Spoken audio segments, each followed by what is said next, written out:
Hey everybody, it's me, chargebladeygo here. How you all doing today? Hope you're doing good. Sorry for the delays and everything that I've been putting off making YouTube videos, but I'm just having like problems with uploading them.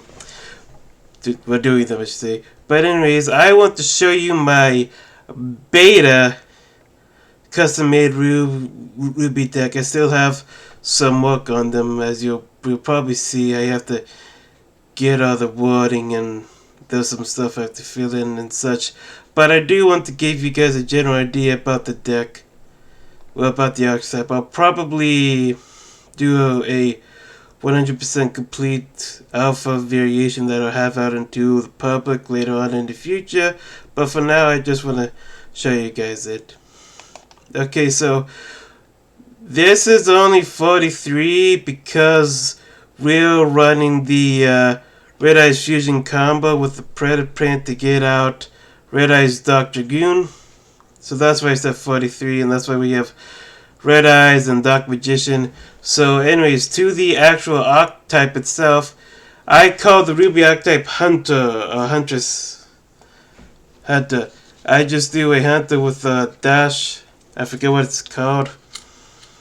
And we're going to go over it. So RWBY, we can... If you have a Hunter card except for her monster on the field, you can special summon this card from your hand. Once per turn, you can send one Hunter card from your deck to the graveyard. You can only activate each effect once per turn. So basically, she establishes field presence and sends your stuff from the field to the graveyard, which you kind of want.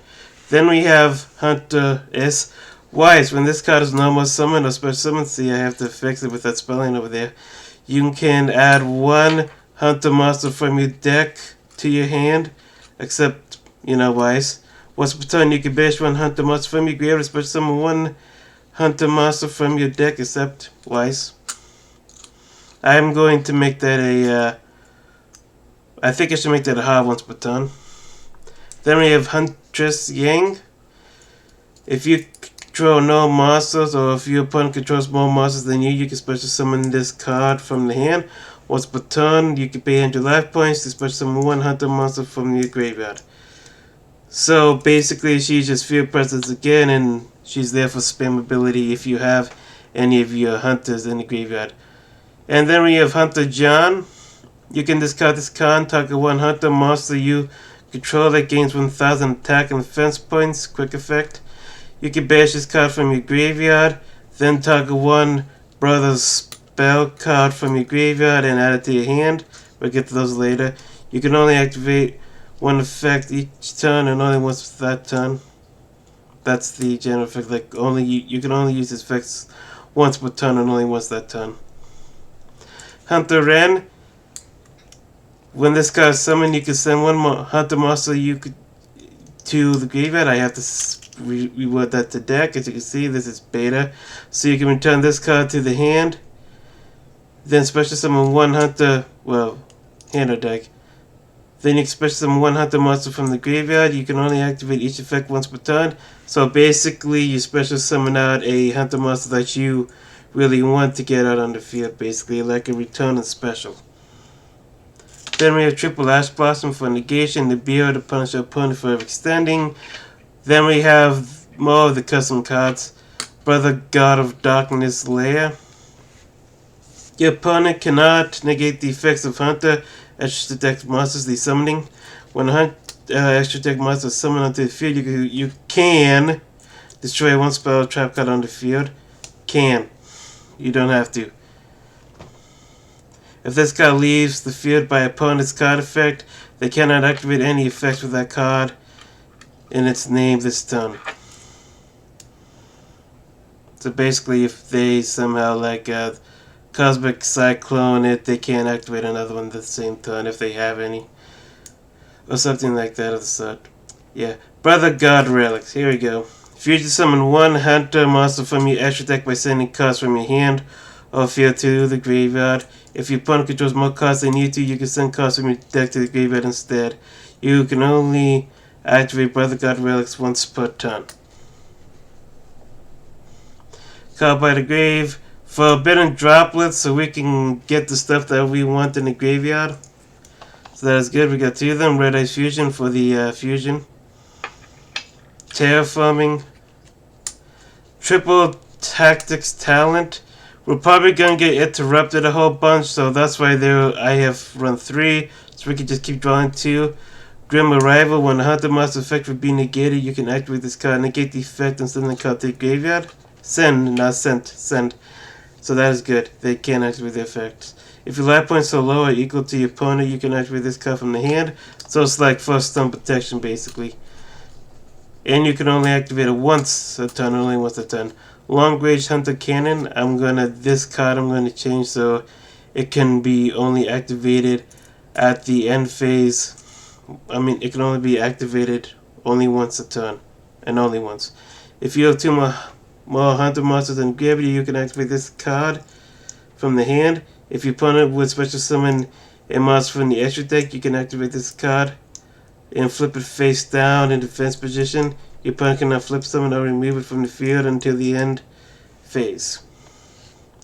And then we have triple infinite permanence. Now we're going to go to the extra deck with the fusions. I may remove the once per turn restriction on Brother God Relics. I think I should, with how many fusions I got in here. I do have Link and Exceed. But Hunter's Peer. This card is unaffected by your opponent's face-up spell and trap cards. Quick effect, target 1 face-down card. It cannot be activated in response to this card's effect. Also, it cannot activate its effects or be removed from the field, even if this card leaves the field. So it's basically a hard lock in it, basically. If this card leaves the field, you can special summon 1 Hunter monster from your graveyard, or that is banished. You can only activate each effect once per turn. I have 2 of those. And then I feel like maybe I should get rid of him and replace him with Crow, like Osmond's Crow, but yeah. So one Hunter from the extra deck and 1 Hunter effect monster, which is all of them, basically. This card cannot be destroyed by your opponent's card effects. Quick effect. You can negate all effects on your opponent's side that shares the same column as this card, and they cannot respond to this card effect for the rest of the turn. If 2 cards were negated by this effect, draw 1 card, so there is a benefit if you get lucky. If this card leaves the field, you can special summon an extra deck Hunter from your graveyard, or that is banished and it gains 1000 attack and defense points. I'm probably going to have to put in regardless of summoning conditions. And Hunter Crow. This card cannot be used for any summoning except for hunters, which is unavoidable by that. Once per turn, you can only special summon 1 hunter from your graveyard in defense position with its effects negated. If this card is sent to the graveyard by card effect, you can turn up to 2 hunter monsters from your graveyard to the deck. So there is some recycling to that. Forgot to put these over here. Real quick. Yeah. So Huntress Glinda, 2 hunter monsters, level 4. I forgot to put the dash. That's okay though. Quick effect. If your opponent would activate a card effect that would destroy or banish 1 card you control, you can detach 1 extra material from this card to negate it, and if you do, send it to the graveyard. So it's like Grim Rival, but it's on legs, basically. You can target 1 Huntress monster you can control. It can inflict piercing damage this turn. You can only activate each effect once per turn, and only once a turn. To the 4s, okay, so Huntress Nora. 1 hunter monster plus 1 or more effect monsters. This card can attack all your opponent's monsters once per battle phase. If you were to fusion summon from the extra deck, you can banish this card from your graveyard instead of hand or field, which I have to rephrase that, I believe. Once per turn, you can add 1 banished hunter card into your deck, then draw 1. So basically, add a banished hunter card, of course face up, not face down, because of game mechanics, and into your deck, then you get to draw a card. So maybe it's that card that you sent back into your deck. Who knows? Then I have 1 Dragoon, because he's amazing. 1 Abyss Driller, just to deal with opponent's graveyard. A Boros Dragon for decay, and Predator Vortex, because it can actually help us quite a bit. And then for the side deck, even though Lancia can't hurt this deck, I'm running 3. Double Ghost Spell, the extra Nibiru. You can remove this if you want to for an extra ghost spell or one of the other ones. Triple lightning storm, triple evenly matched. And we are basically a mono deck, so Ice Dragon Prison if we're going up against any warrior decks out there. And that's basically going to do it. I still have some work to do, fix up the text and whatnot, but that's going to be the deck profile. So I hope you guys liked it. It's still in beta, like I said. So I hope you all enjoyed it. Have a nice day. Make sure to leave a like, comment, and subscribe if you did enjoy the video. See you later.